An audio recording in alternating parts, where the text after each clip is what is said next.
Et puis changeaka batu bana bato bele bazana bana oya bangote kala test ya ADN ezalaka te donc neto zara boye na mokili oyo tangu soki no batata na biso to mama na biso to yebani te mama ko mema mwana boye yango mwake no papa penza oyo na mama oyo mwana bimi elongi moko boye mais ezala bato musu mwana pe kolanda mama wi mwana kolanda tan ndeko ya papa azolonga papa lekto akoko mais bino couple na bino mwana bino wana na okabla mabala batu te. Je suis en train de faire voir dossier munene.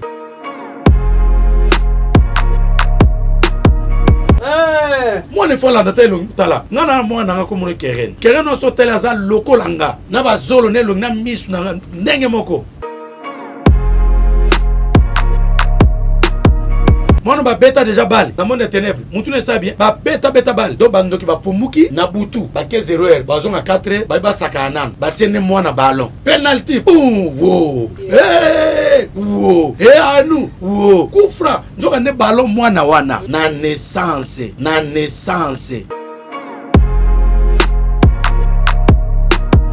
il paraît moi so bote fo mbala zawana ape koma biso wakala papa akotati bon tant yo boti maman za ko lemba évanoui tant so makilezo bima babimisi mwana problème ya liboso ba femme sa Jean bazora mwana ba kena mwana ba femme sa ja bandoki ba kozwa mwana ba kena wapi bon normalement et comment ya ne kotikela oye. Did somebody say that Majabu Gospel is coming to the United States? Yes, Majabu Gospel is coming to America. Pour la toute première fois, Majabu Gospel aux États-Unis d'Amérique. On the 16th of January, it is happening in Portland, Maine. An amazing, life-changing and epic concert. Et le 23 janvier 2022, bien sûr, à Dallas, Texas. Je peux m'imaginer combien la gloire de Dieu sera présente. For 2022 is gonna be glorious. The whole Majabu Gospel team will be there. And we cannot wait to share this moment with you. Retenez ça très bien. Le 16 janvier 2022, nous sommes à Portland, Maine. Et le 23 janvier 2022, à Dallas, Texas. Invite a friend, save these 2 dates, because you don't want to miss it. And I hope to see you there. Soyez bénis.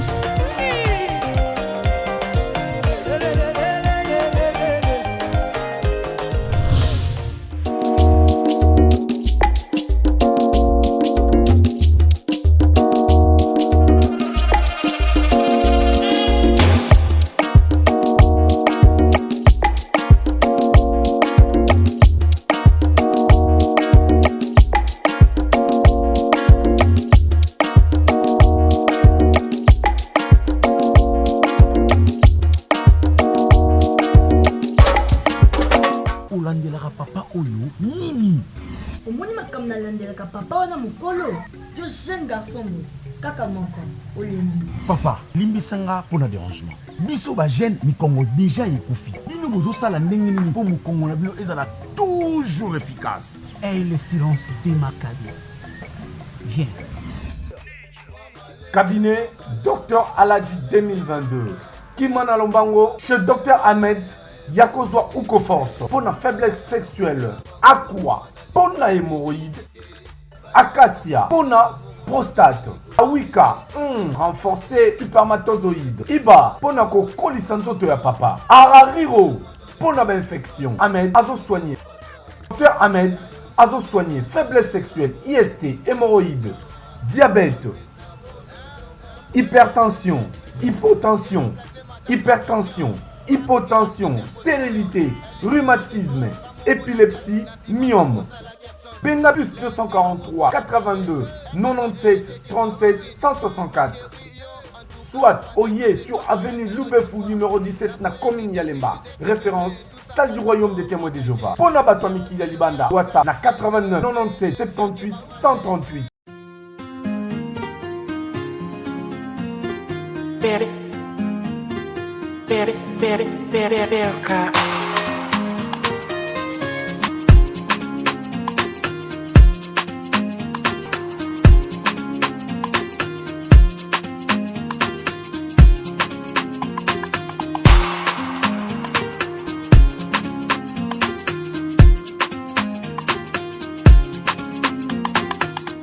Bienvenue dans l'émission Nabino, analysons tous ensemble. Oh, ils allaient bon présenter. Na Saratola comme invité spécial Nabiso et Mikolo, le docteur Patrick, le prophète Mobi ici, béni du ciel. Tozaka Kanakati a grand combat spirituel. On a un grand thème Nabiso.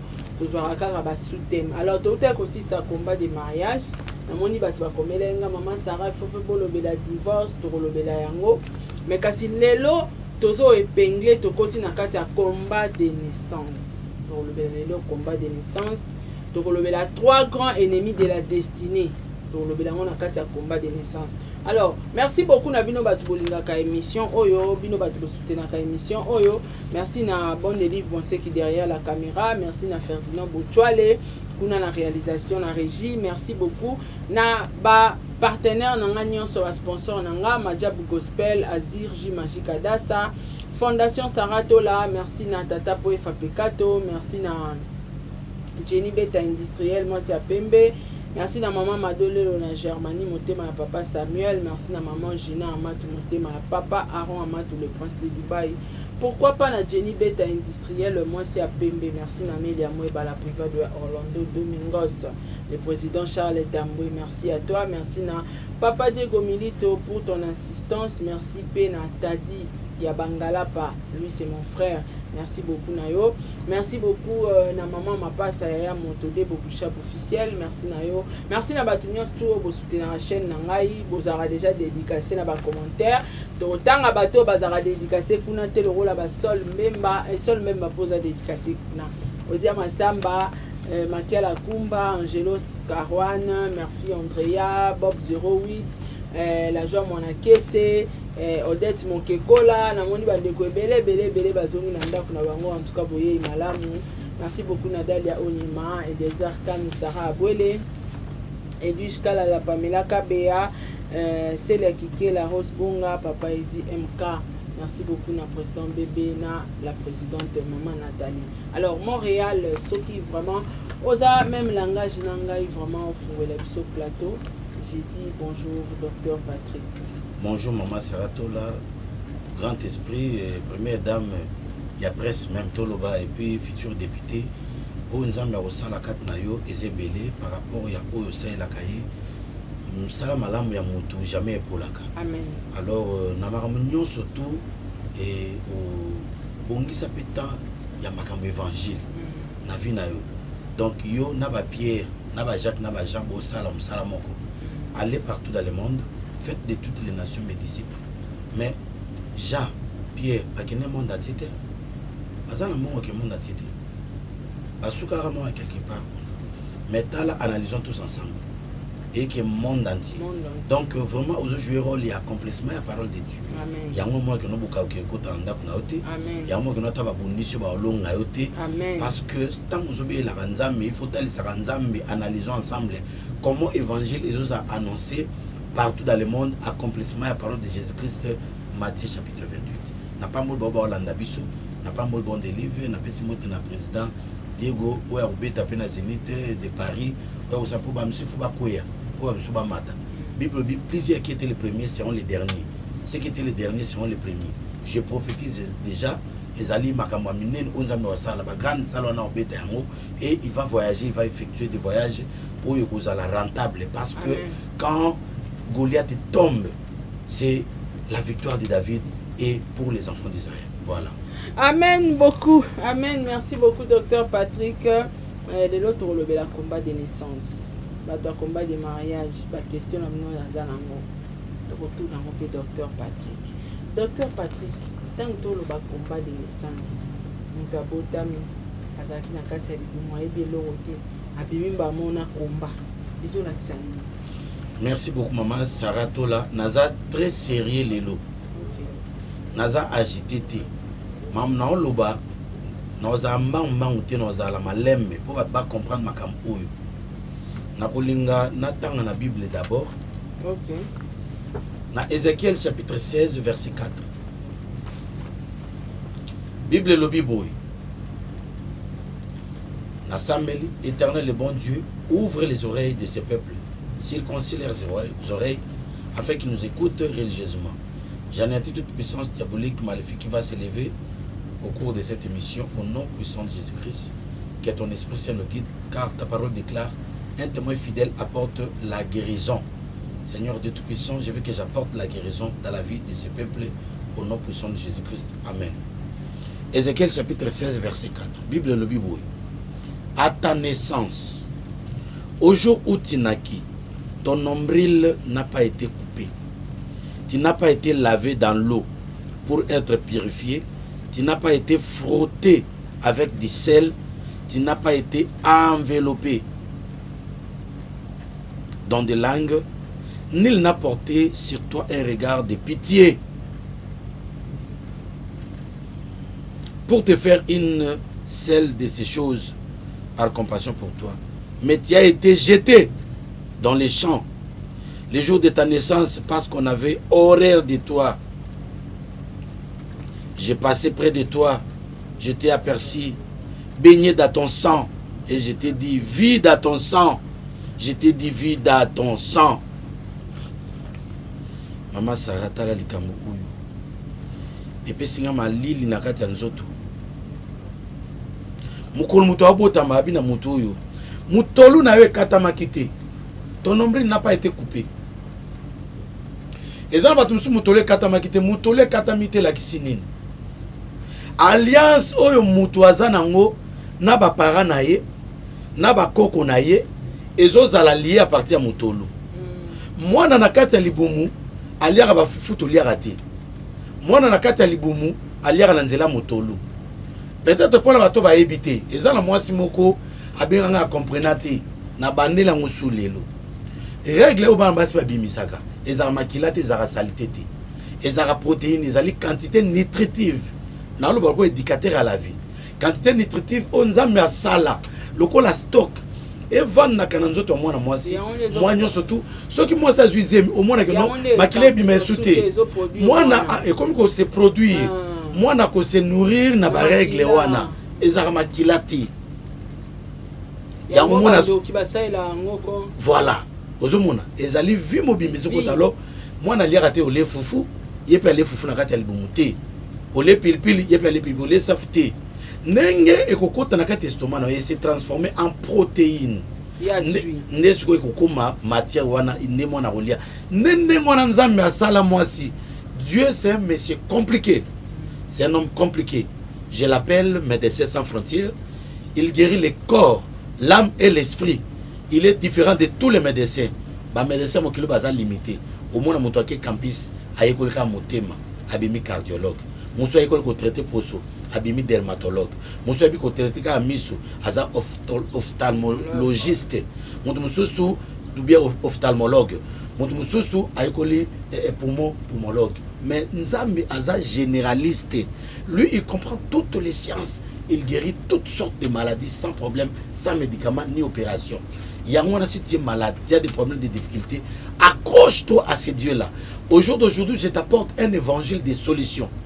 Balobi, au jour de ta naissance, Mukulio botamaki mutolo no katamakati. Batumso abotami, aza toujours lié na ba famille na bango. Muto bongo akobongate. Babunisi na naissance d'abord. Ayeba te aza akobunda. Babundisi plutôt. Ndeko mona batumso basala ka berere. Ono soko boti mwana so akufi mwana za angelo nzambe akelola te. La Bible dit ceci. Mwana o abota misika o aza bébé so akufi o asali sumute aza angelo nzambe akelola te so akufi okeli felo. Pour que ne li felo te. Il faut foi ya ba parents na est affecté ye. Ceux ba parents ne bazana foi positive ne mwana wana so akufi okeli felo te. Mais si mes parents bazar bato akwiti, bato milangwa, ba n'importe qui, o basa n'importe quoi. Moi na wana zanjelu te akeli felo mbala moko. Akufi akemba mona salle d'attente na Sheol, azo c'est la lac du feu akene kuna. Pour salini ni docteur. Mais c'est ça. Tant to bota maka tozana o ba bengaka péché adamique. Yangwana yeso le bela pe sous naissance. Docteur de la loi qu'on appelle Nicodème. Péché adamique. Lisumu ya Adam oye ekanga manabiso ndenge basumu kaka voilà botam na péché adamique. Donc moi na bébé soit koufi akokufa okende. Eh, à cause du péché adamique wana. Yango Bible so bakino celui qui croira qui sera baptisé sera sauvé. Ah on a combat de naissance c'est ça makambo belé. Dans la mouton Nicodème, docteur de la loi. Aye pa Yesu na butu. Abi Yesu na sala nini pour être na zobo moya seku. Yesu azoba boy. Nicodème. Si quelqu'un n'est pas de nouveau, il n'aura pas la vie éternelle. Nicodème a tout nié. Est-ce que nenga azam kona manefubu? Na ko bota maso sikana zo mal mama. Yesu abi na yo docteur ya mibeko ote akabatwa. Donc les akonet magistrat. Donc là ba juge ba sala na ba cour de cassation ba to mibeko makasi wana na ba cour suprême. Na yo zo comprendre makambo te. Celui qui n'est né d'eau ni de l'esprit, celui qui ne croira pas n'aura pas la vie éternelle. Il faut au beau tamayasika. Ainsi en est-il. Dans Jean chapitre 3 verset 8. Ainsi en est-il pour ceux qui sont nés de nouveau. Ils sont comme les vents. Ah, bah, même à mon naissance. Ceux qui sont nés de nouveau sont comme les vents. On ne saura ni d'où il vient, ni d'où il va. On attendra juste les bruits. Mouto botami sika na molimo. Aza loko la mo pepe. Bakoyi bateska Diego Milito Awuti. Bakoyi bateska Zokende. Bakoyi kama mo pepe leka kiawa. Abeti na Zenith, abeti na Paris. Atombwami, muto abali, muto asali makamebele atongi ba immeuble. Bakoyi bate pour mon pepe basimba angote. Pourquoi ba simba angote? Parce que quelqu'un est né de nouveau. Le combat de naissance, c'est le combat de naissance. Le lieu attrapé bato na mikolo, makamoye simbate, makamoye évolué. Au jour de ta naissance, ton nombril n'a pas été coupé. Bon, ce qui m'a kata mutolu na yo, pour ma parents bazaki ba chrétien to pendengeni, mutolu physique. Nani oyo ayebe na hôpital mambaim, na ngalema. Bon, babimanga na hôpital bazongo na ndako. Bakunda ngo côté nini. Yo botaki, papa za kutukuna tena poto, iparete moi sozo bote fo mbala za wana. Ape koma. Biso wakala, papa akota te. Bon, tant yo boti maman za ko lemba. Évanoui, tant que je bima. Babimisi mwana. Et un problème ya liboso. Ba femme sa Jean bazora mwana ba kena mwana. Ba femme sa jabando ki ba rozwa mwana ba kena wapi. Pour normalement et comment et puis ba chanja ka batu bana. Batu belé bazana bana o ya bangote. Kala test ya ADN ezalaka te. Donc neto zara bo na mukilo yo. Tant que no batata na biso to maman na biso to yebani te. Maman ko me mwana bo yango mo ke no. Papa penza oyo na mama oyo. Mwana bimi elongi moko boye. Mwana fola na ta elongi tala. Ngana mwana nga ko mo keren. Keren no so tela za lokolanga. Na ba zolo ne elongi na misu na ndenge moko. Mais ezala batu musu mwana pe kolanda mama wi. Mwana kolanda ta ndeko ya papa. Azolo nga papa lecto akoko. Mais bino couple na bino. Mwana bino wana na okabla mabala batuti. Je suis en train de faire voir dossier munene. Papa, maman, je parle de combat de naissance. Comment diable combat la naissance? Arozo mwana wa kotisi na famille ya bandoki. Ba femme sage ba rosa eloko wana. Ba zu mwana wa étoile, ba pesi mama ya ndoki na hôpital. Mwana o ya ndoki, ba pesi mama étoile. Pour couple et panzana, ba problème et quota. C'est très compliqué ces messages de combat de naissance. Alors, nana bi place bakunda motolu na ye. Bon, tant que vous avez un hôpital makile zo bimakuna zo bate vertige. Motolu wana nani azoki yango muto membre ya famille na bino. Membre ya famille yango ayaki wana. Il a été envoyé animé sous quel esprit? A récupérer motolu ozo sala pont entre maman na mwana. Le pont de la vie. Au quotidien, tu as trouble. Pour y a ba famille belé pour le monaki. Bande connaît nyoso bande. Et puis abote mi ka tata maman moko ya kande mususu. Papa na maman mwindu mwana bimi métis. Mundele na mutu mwindu mwana bima métis mwana bimi noir. C'est compliqué avec cette histoire de combat de naissance. Kuna ndeska tokutana ba kunyoso. Sikotan bazu mutona ba kundi yango. Maloba nini balobaki wana na mutolu wana. Au jour de ta naissance, ton nombril n'a pas été coupé. Pour nani ba bimisil kama mutolu. Et ça, dans l'association, nous sommes fan club et bimawa, bamati banderole, likama mutolu, likama mutolu. Likama mutolu, et ça, n'est l'eau comme on a sima mutolu. Mystère et ça, la makawana. Obi via mutu, bako baby, ça, on a place, bakuni mutolu. Via mutu, baby wana. Likamo ya mutolu. Ton nombril n'a pas été coupé. C'est que yo kanga makana batu moko boyakala. Koko na bino azaka chef coutumier. Koko na bino azaka notable. Koko na bino azaka secrétaire. Mbala moko basalaka bakisi. Oyo keno evantisaka pouvoir na bango. Yo mutolu na yo ekata makite. Botami mais aux en alliance na bango. Si le plan physique mais si le plan spirituel. Mutolu bako kata bo mais si le plan spirituel ba problème ezali. Et puis au monde que non, ba problème ba combat aujourd'hui ba combat ya hérédité. Car à partir mutolu wana, c'est le plan spirituel. Au monde que non ba ko boire que la mutu maladie à diabète. Diabète chronique. Et outi na papa et kiti na mwana. Et outi na maman et kiti na mwana. Mais total na classe. Babi moi c'est portaka X Y. Non, XX. Moubal né azarana XY. Cela veut dire c'est l'homme qui détermine le sexe de l'enfant. Mais quand l'homme détermine le sexe de l'enfant, cela veut dire na kata ba bâtonner, na gène, na génétique, na hérédité. Ezala morphologie, ezala voix, ezala timbre vocal, ezala maladie. Normalement, il faut éviter pas la papa. C'est le père qui détermine le sexe. Oui, moi ça repère ça 26 chromosomes. Mon bal 26 chromosomes. Mais c'est le père qui détermine. Pour la nuit, maman est déterminée. Alors pourquoi maman malade à minou et comme elle a eu moi na oyu? Papa belle malade à minou. Papa a la diabète, maman diabète mais eu moi. Quel est le mystère qui se passe là? Les combats de naissance. Bato belle ba lokota ma maladie moko. Quand la naissance na bango.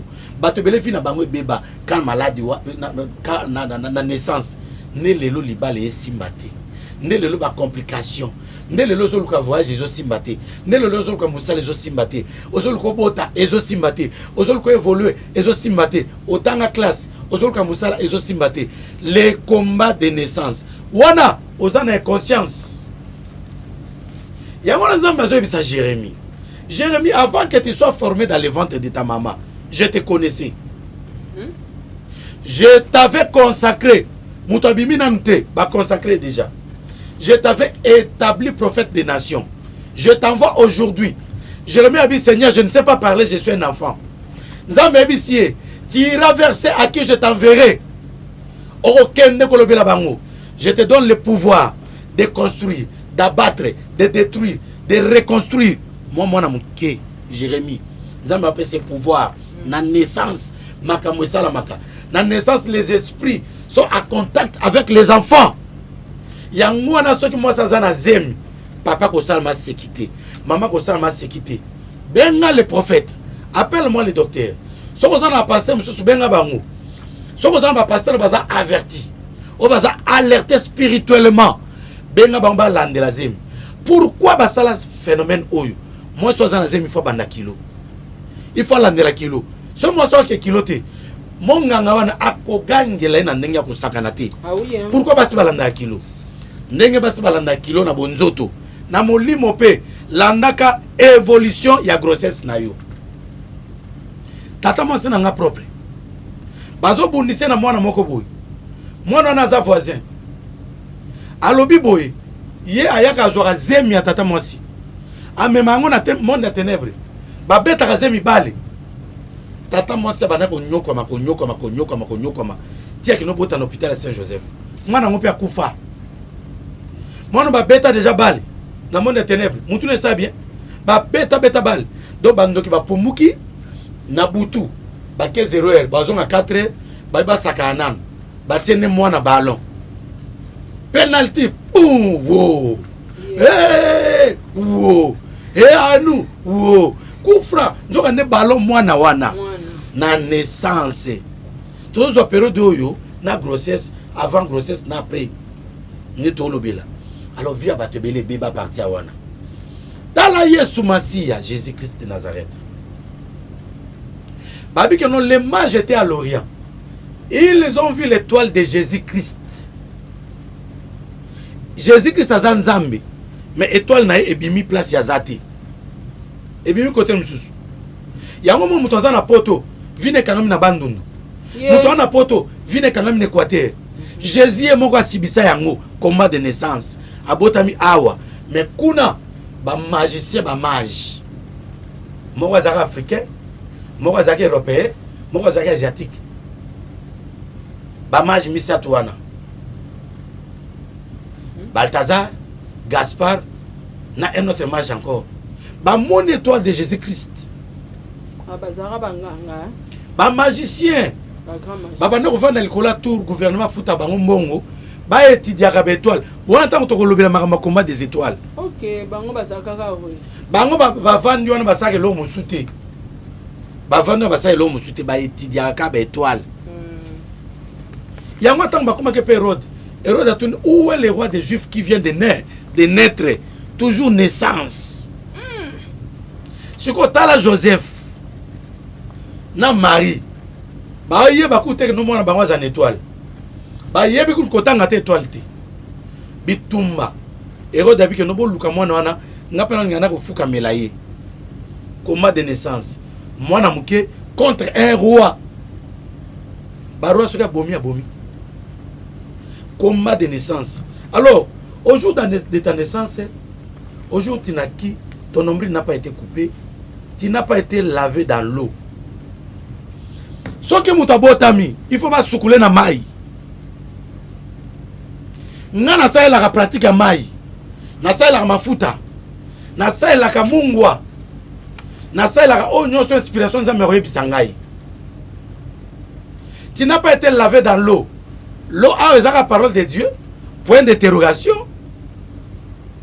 Oui, la parole du prophète. Il faut bien malikola monango.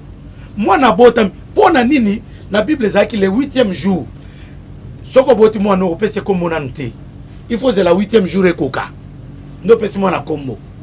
Lelo ba para ba pesa bana kombo. Avant 8e jour, ono ezaba loi eza loi. Loi ya ndenge nini Jésus Christ mo botama na tanga loi, a vivra ki na tango ya loi.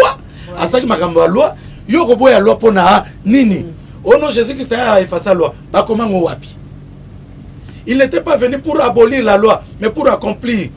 Maman Sarah na yeko bomayote mais na yeko bongisa nde o ezanga na bongisa o ya mabepe na longola mais otikali toujours maman Sarah to là na ba ino mataboité mais na matikaka. Les combats de naissance, tu n'as pas été lavé dans l'eau. Malobani nebima epai na yo mwana oyo tangu botamaka. Papa, nana yaka mukulu mwana botamaka. Po yeso bota imba mage baye. Baye na message Hérode. Ba mage ba memi biloko misatu. Ba memi or, ba memi asa, ba memi na mire.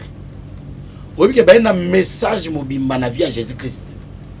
Message wana baya ko boma Jésus-Christ kaka wana à partir de biloko baya nango. Baye na or élection royauté. Ton ndimi na biso za roi. Baye na asa. Ton ndimi ke no za no nganga nzambe. Mais baye na mire élection ke no okufa ba ko ambome yo. Joseph na Marie distraction. Bazwa biloko wana. Les combats de naissance. Bango tang baye. Babandi ko loba. Ba fuka babandi ko adorer. Ba magicien ba sa adoration ya wapi. Magicien, ça, Bible sur l'air vient, elle est déjà là. Où les vrais adorateurs adoreront le Père en esprit et en vérité. Car ce sont là les adorateurs que les pères cherchent. Est-ce que les pères cherchaient les adorateurs pareils comme les magiciens? Est-ce que l'adoration nous mata? Ce sont de mauvaises paroles qui ne peuvent même monter. Mariana Joseph sans discernement. Moi, on a Koufa. Moi, on a Zobela. Moi, nous malade est la taille, malade SS. Est-ce que vous avez maquillé SS? Exact. Est-ce que vous avez un diabète? Exact. Moi, on a eu comme une maladie, une maladie à Mikoua. Est-ce que vous avez une maladie? Et ça va paraître bien. Eh, en tout cas, moi, nous avons la maladie. Alors, wapi, au jour de ta naissance, ton nombril n'a pas été coupé. Tu n'as pas été lavé dans l'eau.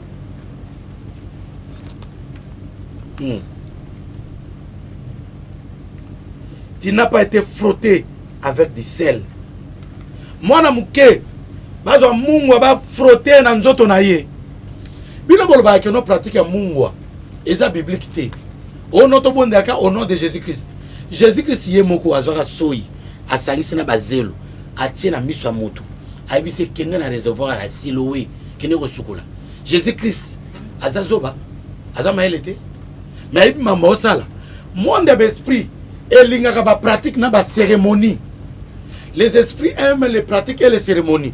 Tala Jésus-Christ pour na kobongola vino maye kuma vino ezaki cérémonie pour na lobeka ateke no mamu ebimi mais maye ebonga vino eza cérémonie to cérémonie te bon nzambe tango akela mutu azwi mutu abandi ko sala na mapoto poto tout ça mutu ala lo ekeko nzambe aye afulu pepe na zola mutu nzambe azwi munoko atiena zolo garçon Adam eza cérémonie to cérémonie te nzambe alalisi abimisi mukuwa asali mwasi eza cérémonie to cérémonie te yo bangaka cérémonie pour nini. Le mot cérémonie c'est quoi tanga en français bon tant to keneke kilte ko samela o telemi to fandi to zumbongo to peso fran moté atei to bondeli eza cérémonie to cérémonie te cérémonie le kilte c'est cérémonie tant on pesa offrande wana on pesa dim est-ce que no bomba bato nous sommes le combat na combat spirituel les grands combats les combat nyonso tout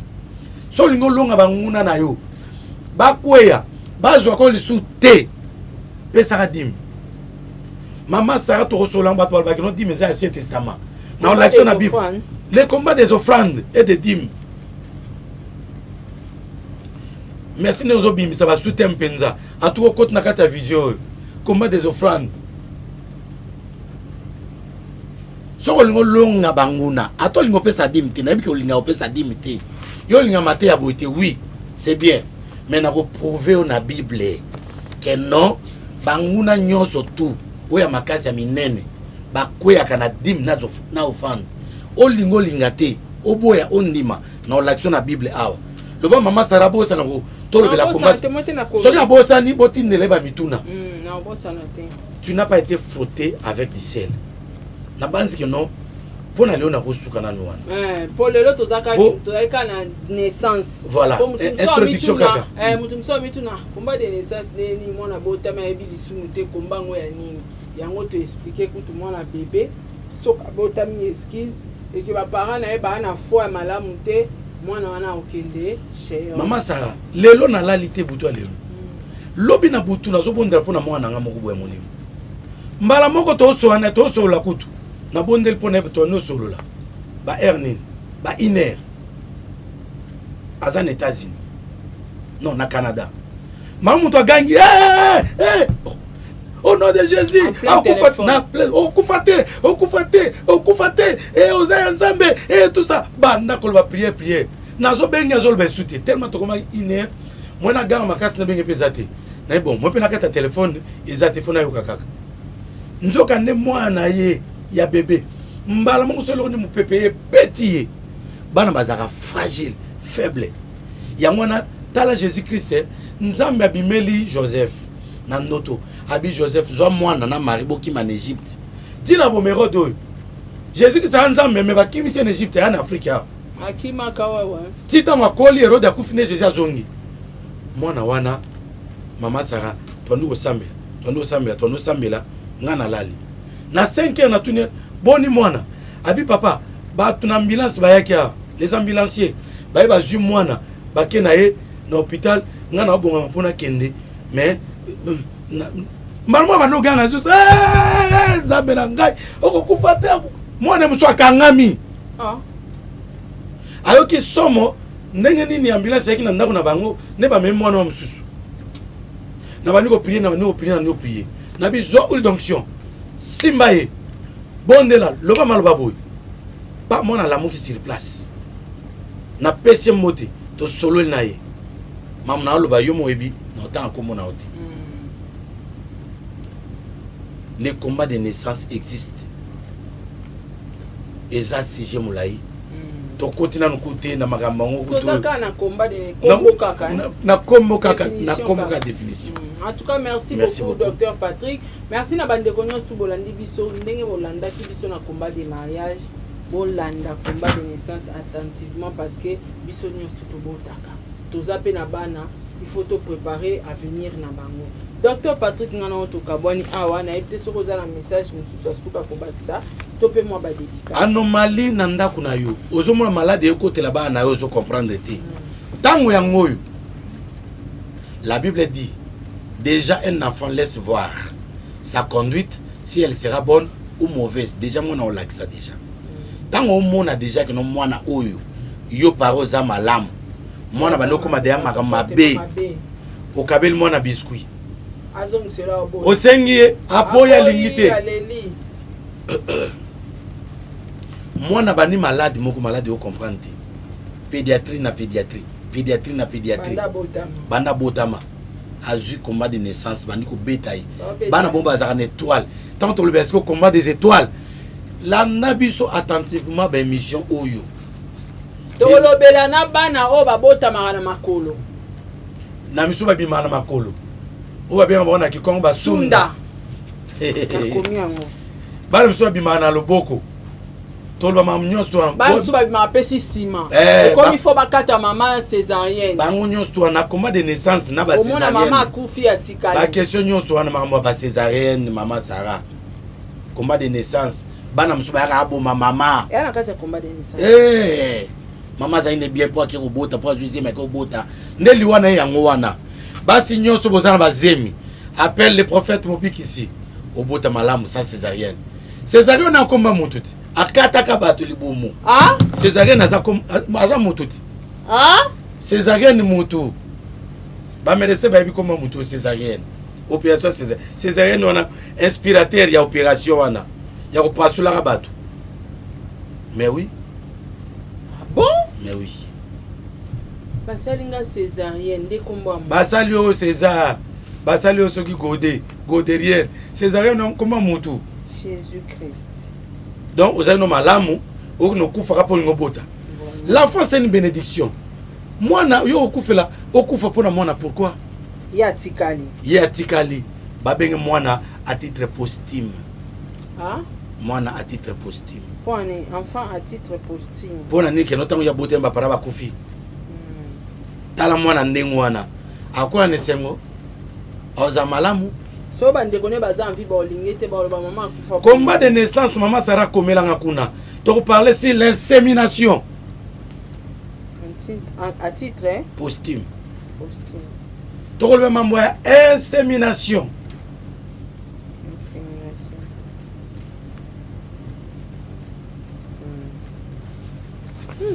Combat naissance ya matata hein? Tu le mambo ebele. Na bota te. Na ko somba stérilité.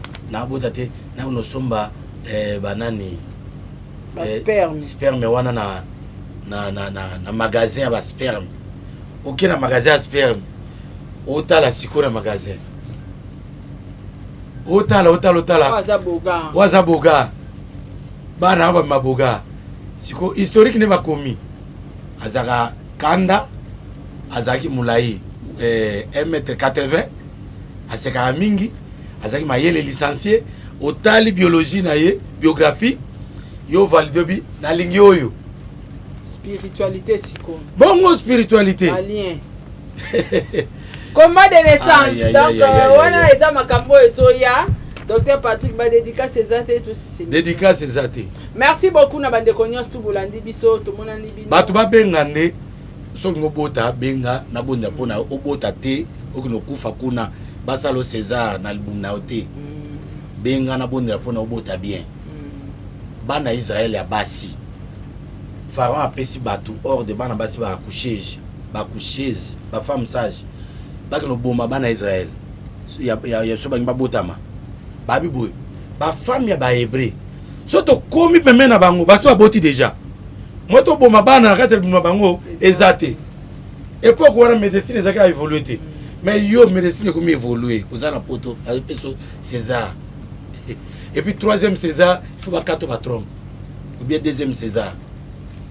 En tout cas voilà, merci beaucoup Docteur Patrick yo maman zotala biso za na zemi yango yo mosai na nzamba zali wana benga époque kobota et puis na maman za na projet ozwazemi na maman za na projet ozwazemi voilà c'est très important Alors ngana bino tomonani mbala nsima na émission mosusu.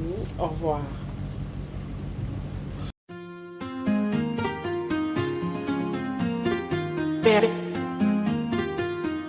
Perca.